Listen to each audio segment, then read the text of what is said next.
The topic of our today's video is about honey. Today we're gonna see what would happen if you jumped into a pool full of honey. Would you sink to the bottom? Could you eat honey while you swim?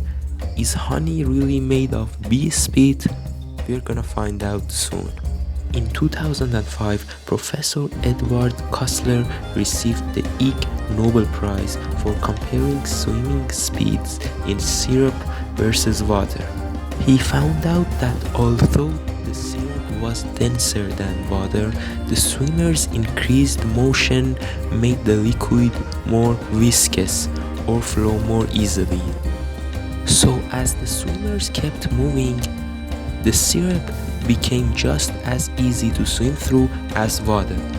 But if you stop moving and the honey thickens, could you drown? Before that, let's ask another question.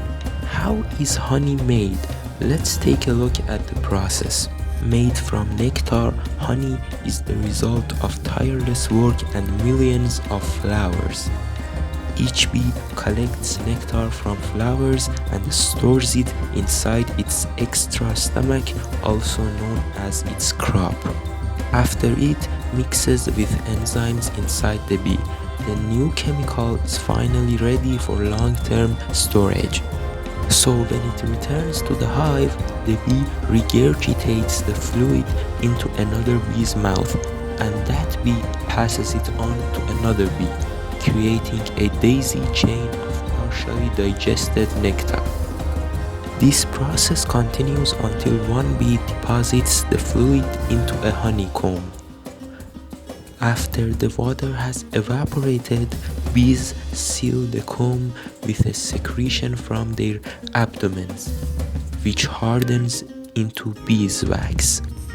So how much honey would you need if you want to fill an Olympic-sized pool? Well, the pool would hold about 3,419 liters of water.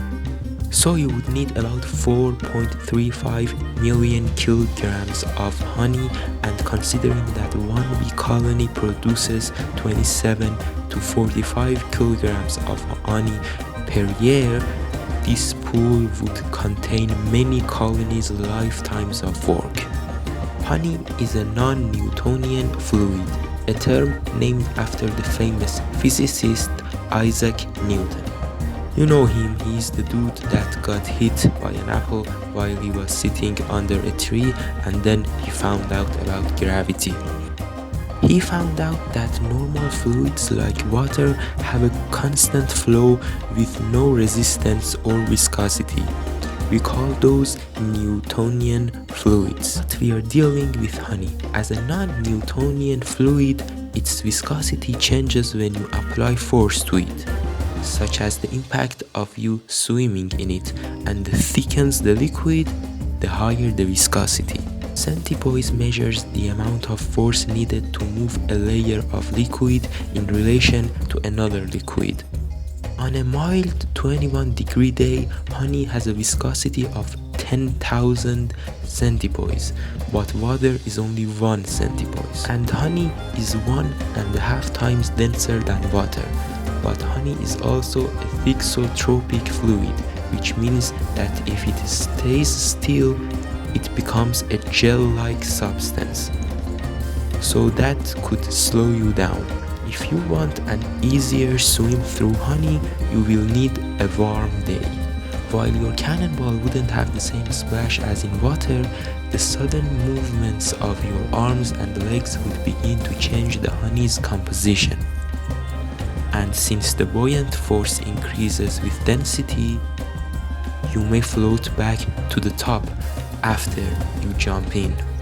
So that makes it less likely that you will drown. Professor Kussler's experiment showed that form drag is the key to human swimming. Your form or shape affects the drag on your body when you are moving through a fluid, like swimming through honey. Streamlined shapes have less drag when they move through fluids, and since we are all shaped differently, the drag you create in the honey is unique to you. You might want to break out your cap and speedo bathing suit to lessen the resistance while you swim. And you may even have a snack between laps. You will get more than a mouthful of honey while you're swimming. But take it easy, you could get sick if you eat too much. Honey has been used to treat everything from coughs to wounds. But consuming too much honey could cause health problems.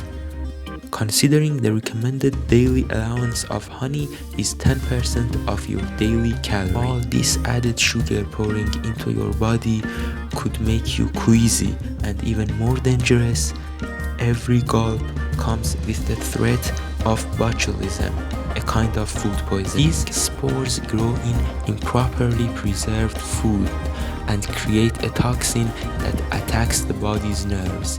They can weaken the muscles you use for breathing and even kill you. But there are some benefits too.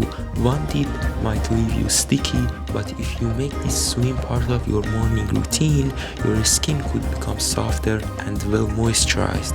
Your abrasions would heal faster and you would have fewer fungal infections. This delicious gel-like fluid has just as many restorative properties as it does drawbacks.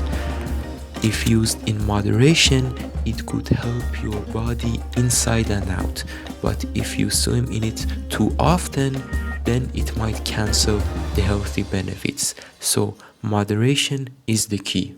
Don't forget that. And this is the end of our honey talk. Thank you for watching. Don't forget to like and subscribe.